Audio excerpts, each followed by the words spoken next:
Je vous souhaite la bienvenue dans ce lieu où nous sommes venus comme peut-être sur une montagne, comme sur un lieu où nous venons chercher quelque chose de la lumière qui peut venir transfigurer notre monde. Parce que c'est vrai qu'il y a aussi quelque chose de l'ordre des ténèbres qui traverse notre monde aujourd'hui, quelque chose peut-être aussi de la peur, à cause de ce virus évidemment, mais aussi à cause de tout cet avenir qui nous semble parfois un peu bouché, qui nous semble un peu difficile à entrevoir en tout cas. Et ce que je vous propose aujourd'hui, c'est de voir comment est-ce que nous pouvons transfigurer nos pensées, c'est-à-dire comment est-ce que nous pouvons passer des pensées de peur et d'angoisse peut-être à des pensées de confiance, à des pensées qui peuvent venir nous nourrir depuis un autre endroit en nous. Donc c'est ce que je vous invite à explorer aujourd'hui, pour être à notre tour, peut-être à partir de ce lieu que nous aurons trouvé, porteurs de la confiance autour de nous. Ne crains pas, dit Dieu, je suis avec toi. Monte sur la montagne et vois mon visage, mon corps, ma lumière. Ouvre-toi à une autre réalité, à une autre façon d'appréhender cette réalité qui vient nous rencontrer. Laisse-toi éclairer.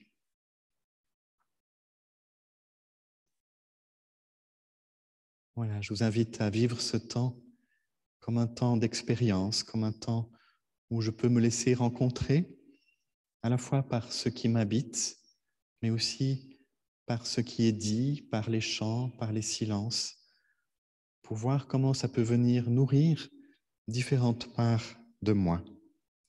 Donc l'important, comme je le dis chaque fois, c'est pas de tout comprendre avec la tête, mais c'est plutôt d'être attentive à ce qui se passe au-dedans, comment ça se déplace à l'intérieur, comment ça s'éveille, comment ça vous parle, comment ça vous résiste, pour aller à la rencontre de ce tout autre qui est au-dedans de nous.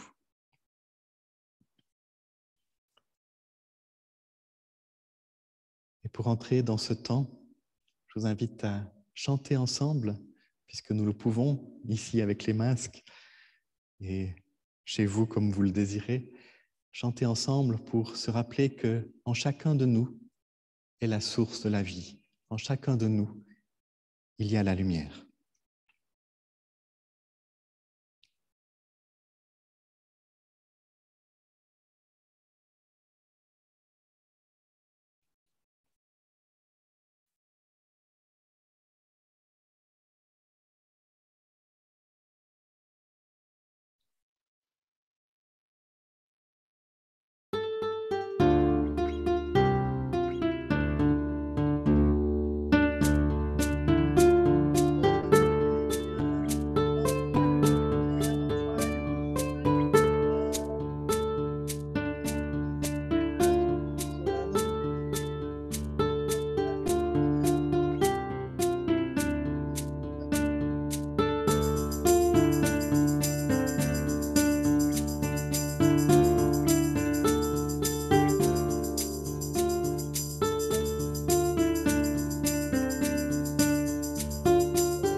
Et je vous invite maintenant à rentrer dans un temps de méditation pour descendre au-dedans, pour accueillir tout ce qui nous traverse, se laisser poser notre être. Il n'y a rien à forcer, il n'y a rien à lâcher. Il y a juste à se laisser être, à être là.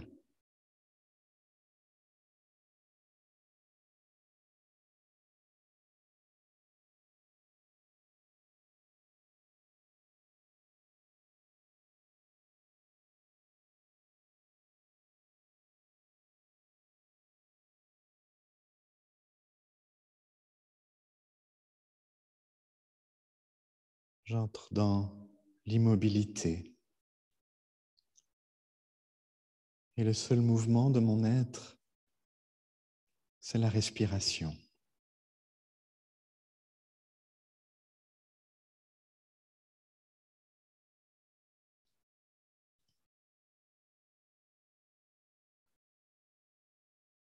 Et je peux entrer au-dedans de moi,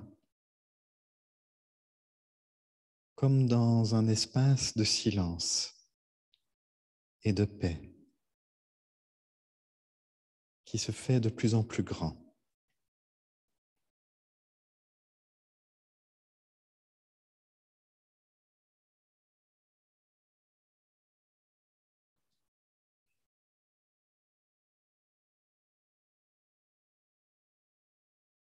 Il n'y a rien à faire, juste accueillir ce qui apparaît dans mon corps,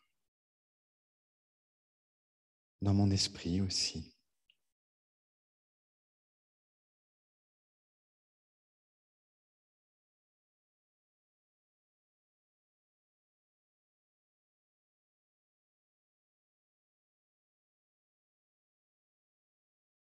Autour de moi, au dehors, il y a des bruits, il y a des sons, il y a des odeurs peut-être aussi. Ce sont toutes des manifestations de la vie.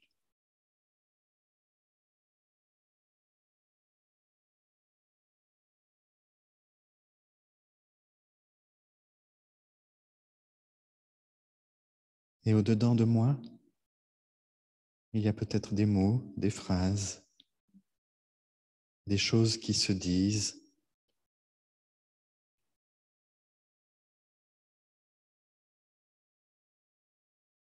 Ce sont aussi toutes des manifestations de la vie en moi.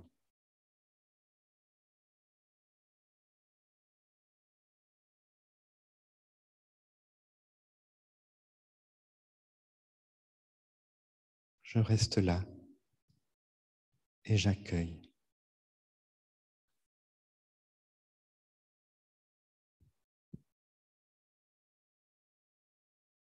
Je reçois ce qui est, ce qui passe, ce qui émerge.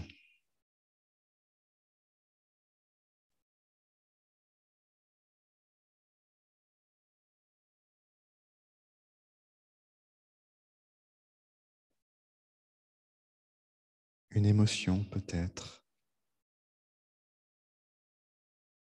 une inquiétude,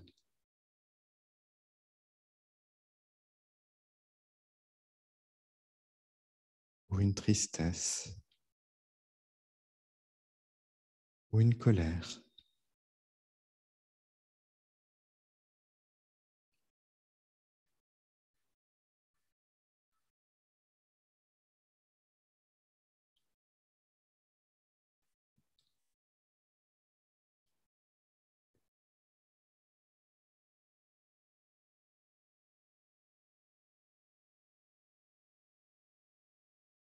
À chaque perception, à chaque sensation, à chaque émotion, je donne de la place.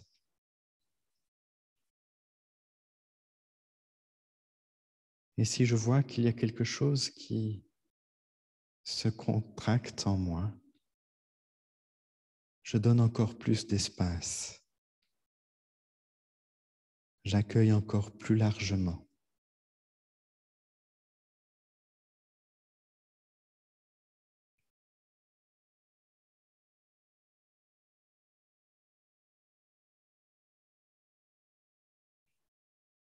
Et je descends simplement dans cette tranquillité d'être, dans cet espace d'ouverture qui est là, au-dedans de moi.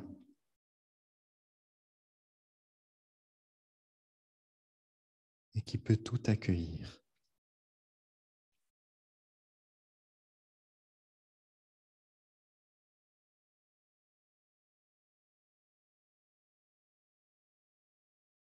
Un espace d'accueil, un espace de silence.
toi l'au-delà de tout et l'au-dedans de nous.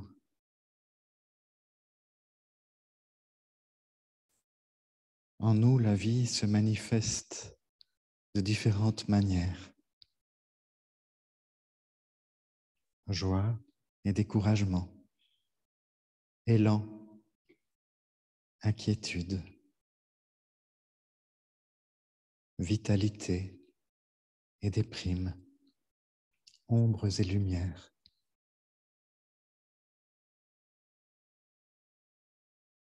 En nous, tu as déposé le besoin de douceur, de paix, d'accueil, d'amour inconditionnel.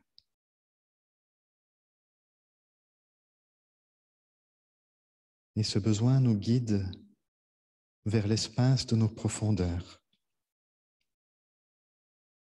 là où tu te tiens, de toute éternité.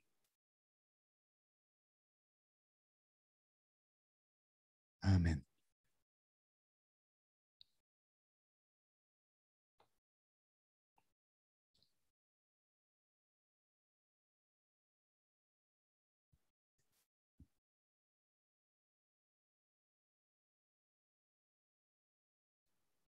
Transfigurer nos pensées. Je vous invite donc à un temps de mots, un temps de mots qui vont essayer de dire un chemin, mais j'espère que ces mots en appelleront d'autres de votre part aussi, durant le temps d'échange après.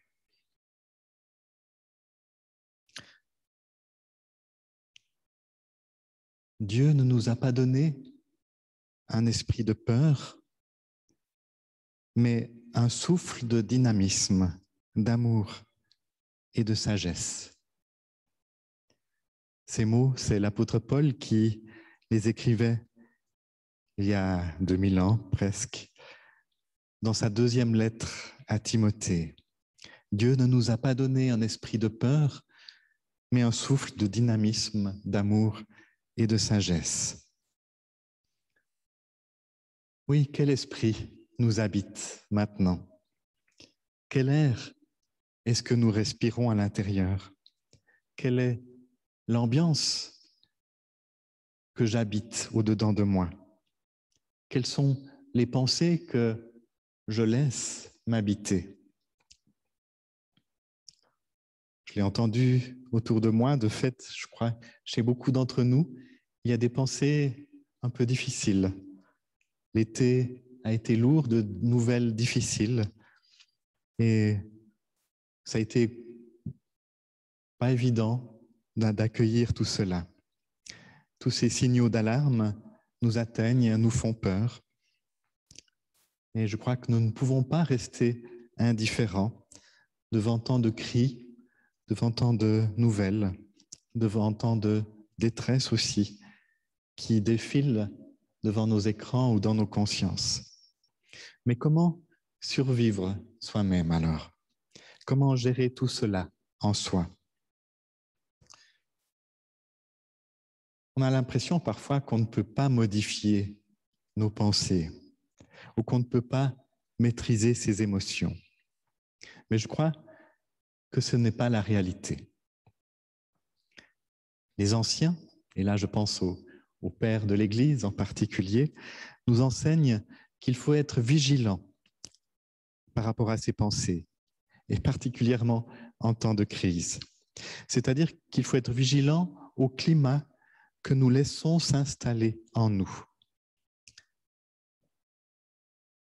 Parce qu'il y a de forts dangers, justement, de nous laisser agir, de subir nos pensées, comme si nous n'avions plus de pouvoir sur elles. Ces pensées, il les appelait en grec ancien des logismoi. Parfois, elles nous hantent, elles agitent notre cœur, elles envahissent bien souvent notre intérieur. Et elles deviennent alors ce qu'ils appellent des passions, mais au sens de pathé, de pathologie, qui nous font souffrir. J'aimerais vous raconter le jour où j'ai pris conscience de l'importance de la vigilance, de la veille sur les pensées. C'était après plusieurs années de psychothérapie, surtout corporelle, au moment où j'avais l'impression d'avoir été guéri de beaucoup de choses, de nombreux mal-être, simplement en me laissant vivre des processus corporels guérissants. Et j'étais heureux d'être beaucoup mieux dans ma peau. Et qu'en plus, ce processus s'était fait en grande partie à mon insu, sans que j'aie grand-chose à faire, juste entrer dans les chemins qui m'étaient proposés. Et puis à ce moment-là, j'ai pris conscience que la vie n'était pas terminée à ce moment-là et que la suite, ce ne serait pas forcément seulement une zone de tranquillité. J'ai donc posé la question à mon psychothérapeute, mais est-ce que c'est vrai qu'après avoir guéri tant de choses de mon histoire, de mon intériorité, je vais devoir m'occuper de mes pensées maintenant pour éviter de me sentir à nouveau mal? Et sa réponse a été très simple. Oui, bien sûr. J'aurais préféré une autre. Montaigne osait dire que l'homme est malmené non pas tant par les événements, mais par ce qu'il pense des événements. C'est vrai que nous sommes des êtres de pensée. Nous ne pouvons pas ne pas penser ou sortir de la pensée. Ou alors, cela veut dire que nous avons perdu la raison et que nous sommes en quelque sorte en train de perdre ce qui fait notre humanité. Et même quand nous sommes agis par nos pulsions, par nos émotions, on ne peut avoir conscience de ce qui nous arrive que par la pensée. Nous pensons avoir des émotions, nous pensons que nous avons des pulsions. Et donc, les anciens montrent que le chemin vers le royaume de la paix intérieure passe par une vigilance de tous les instants à ces pensées et que nous pouvons améliorer ou changer nos pensées ou même les transfigurer pour ne pas se laisser gagner par l'esprit de la peur, justement, de la colère, de la tristesse. Comment? Eh bien, je vous propose 3 moyens, 3 types d'exercices inspirés de ce que disaient les anciens. Le premier, vous le connaissez, je pense que même d'ailleurs les 3, vous les connaissez. Le premier, c'est rester présent, dans l'instant présent. C'est se mettre à cet endroit au-dedans de moi qui est un lieu de confiance et de paix, le lieu de la présence en moi, de la présence à moi-même et de la présence avec un grand P. Certains disent que c'est le pouvoir du moment présent. Parce que c'est vrai que la peur que je peux ressentir, eh bien, elle est très souvent liée à un futur, à un avenir que l'on craint, à ce que j'imagine de ce qui va arriver. Mais la plupart du temps, le danger n'est pas là, pas maintenant. C'est ce qu'on vit, par exemple, avant un examen, quand on a le trac. On n'est pas encore dans l'examen, mais on a déjà peur, ou avant de faire un spectacle. Mais si nous sommes dans l'instant présent, dans la conscience de ce qui se vit maintenant en moi, de ce qui respire en moi, alors le plus souvent, il n'y a pas de danger. Donc rester dans l'instant présent, c'est en quelque sorte refuser consciemment de s'installer dans des émotions, des peurs, des angoisses qui n'ont rien à voir avec le moment présent et qui ne sont que des expériences intérieures qui sont nées de nos pensées. Qui dit pensée dit mental. Et quand on entend le mot mental, eh bien on peut aussi entendre quelque chose comme menteur, ou en tout cas pas tout à fait juste. quelque chose qui ment sur notre réalité présente. Parce que le mental, lui, il nous emmène toujours ailleurs. Il n'est pas dans le moment présent.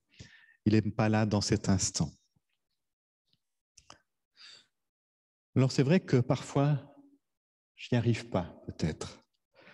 Je ne peux pas être dans le moment présent et cet exercice ne me convient pas.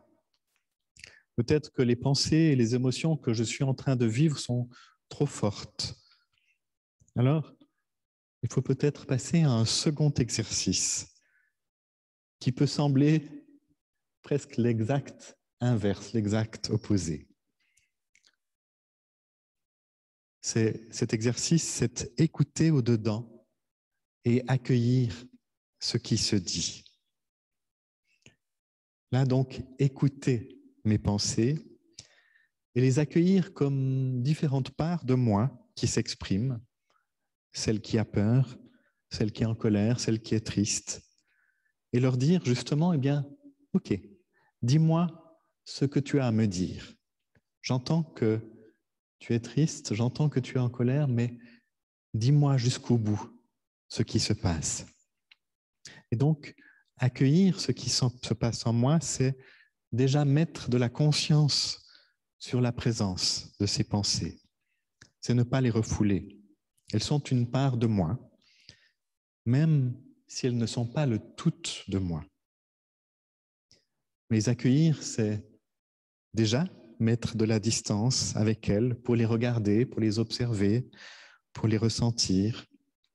C'est déjà se placer un peu en arrière de soi, comme dans un lieu à l'écart, dans un lieu d'ancrage, pour pouvoir accueillir ce qui se passe à la surface de moi.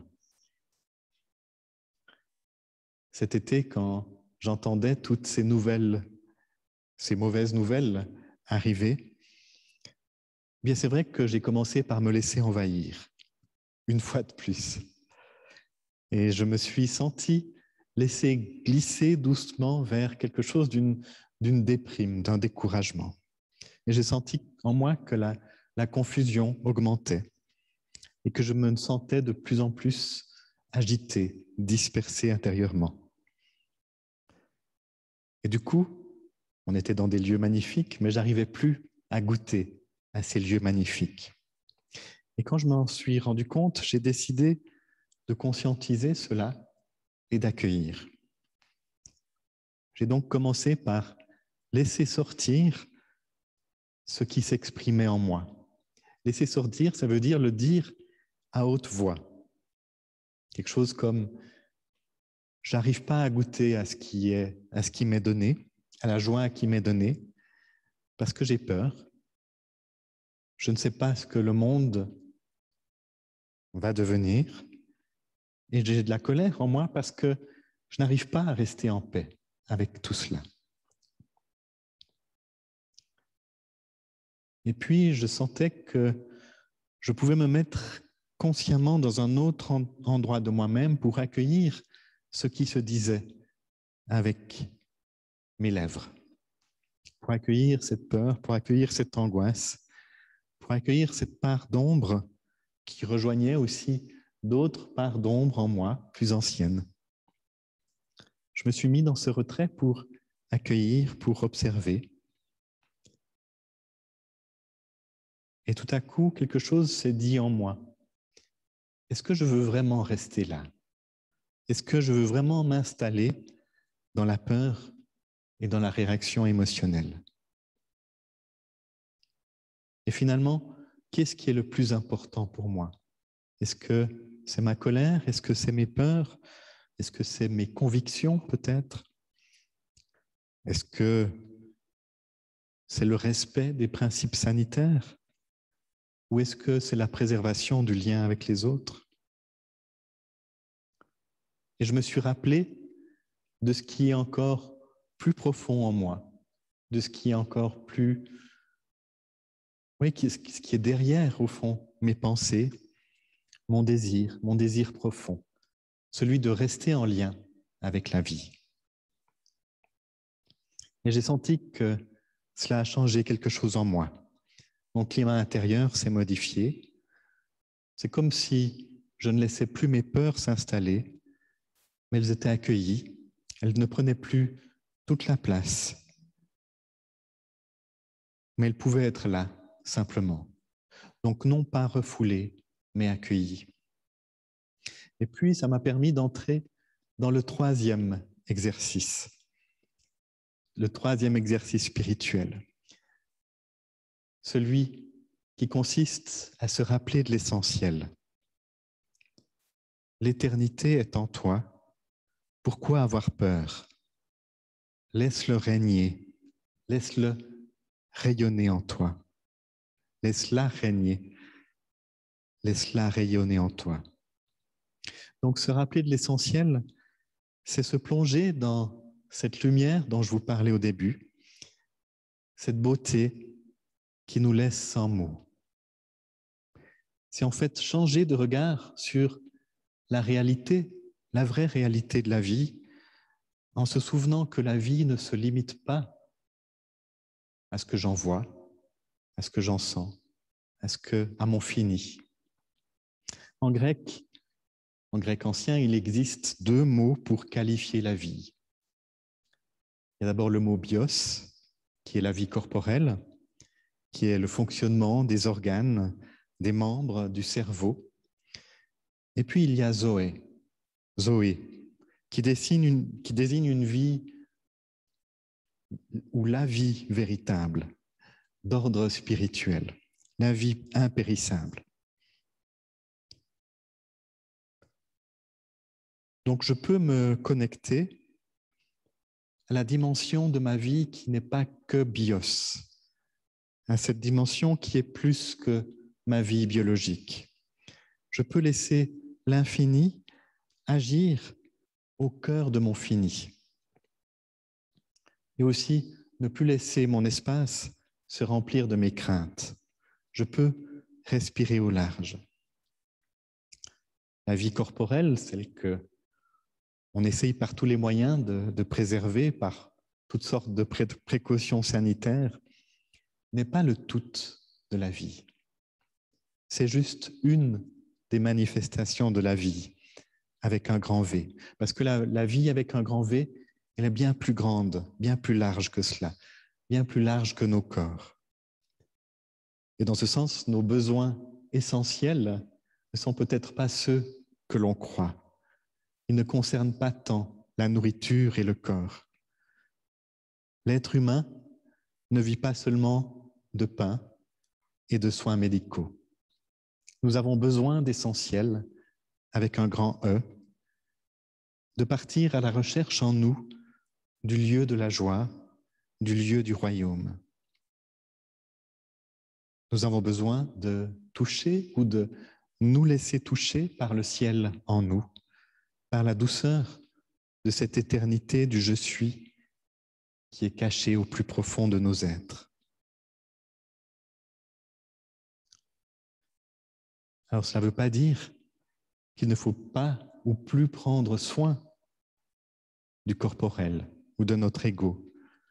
Cela ne veut pas dire qu'il faut négliger toutes les précautions sanitaires. Mais je crois que notre ego qui a peur a besoin de réentendre la parole de l'essentiel, la parole du je suis. Ne crains pas. Je suis. Je suis est avec toi. Quand tu traverseras l'eau, je serai avec toi. Quand tu franchiras les fleuves, tu ne t'y noieras pas. Quand tu passeras à travers le feu, tu ne t'y brûleras pas. Les flammes ne t'atteindront pas. C'est les paroles adressées par Dieu au peuple d'Israël, telles qu'on les trouve dans le livre d'Ésaïe au chapitre 43. L'essentiel est ailleurs. C'est se rappeler encore et encore que l'éternité est en nous et qu'il suffit de le laisser régner, de le laisser rayonner en moi.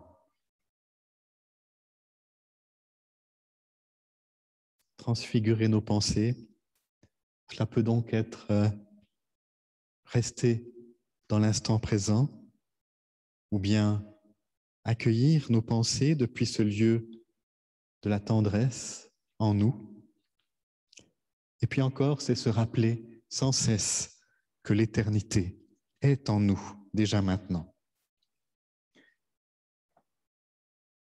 J'ai un peu l'impression que ce sont peut-être les exercices spirituels les plus importants pour nous aujourd'hui, que nous ayons à apprendre dans ces temps. Je crois qu'il y a une impérieuse nécessité même de se reconnecter à l'essentiel, de faire cette expérience qu'il y a une réalité bien plus grande que celle que je traverse avec mon ego, que c'est important d'entrer dans le silence qui m'habite quand les mots autour de moi se font trop nombreux. Et c'est important parce que justement, notre monde devient peut-être de plus en plus dur, divisé, violent, haineux. Et si nous ne faisons rien en nous, nous nous laisserons happer par cette colère, par cette division, par ces rancœurs. Et nous nous éloignerons de plus en plus de la liberté, de l'amour, de la paix, de la justice. Donc je crois qu'il est vraiment urgent pour nous de prendre le temps de nous nourrir de l'essentiel, de nous nourrir de ce qui est de la beauté ineffable, qui ne peut jamais disparaître, de cette lumière qui peut bien sûr être parfois cachée à nos yeux, mais qui est toujours là, de cet amour, de cette paix qui dépasse toute intelligence. Je crois qu'il est urgent d'apprendre des anciens comment gérer nos logismoi, nos pensées, comment ne plus se laisser happer par la colère, comment ne plus avoir besoin de prouver toujours qu'on a raison et que les autres ont tort, comment ne plus attendre que les autres ou que le monde soit différent, comment éviter de nous installer dans une mélancolie permanente, comment retrouver au fond une liberté au-dedans de nous face à toutes ces pensées pathologiques qui nous mènent, qui mènent le monde et qui nous déchirent. Cette transformation des pensées, on l'appelle aussi la métanoïa, le grand retournement intérieur. C'est, je crois, l'aventure de la conscience qui nous attend maintenant. Et c'est urgent d'y entrer pour nous, pour chacun d'entre nous, mais aussi pour le bien de toutes et de tous.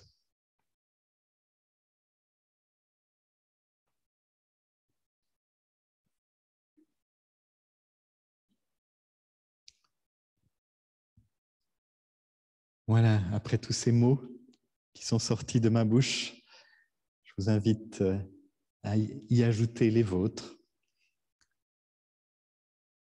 Comment peut-être vous avez senti bouger quelque chose en vous, dans un sens, dans un autre. Comment ça rejoint peut-être votre expérience de ce matin ou de cet été, de ces derniers temps. Et qu'est-ce que vous pourriez peut-être ajouter comme sagesse qu'on peut partager aussi les uns les unes avec les autres. Donc voilà, on va refaire cet exercice du partage à la fois ici, avec les personnes qui sont présentes et avec vous qui êtes derrière votre écran, que ce soit à Genève, en France, en Belgique ou même sur un autre continent, d'après ce que je vois. Donc, pour ceux qui sont sur Zoom, je vous invite à... pardon, il faut que je vous redonne la possibilité d'activer votre micro et puis aussi que j'arrête l'enregistrement pour qu'on puisse être libre de notre parole.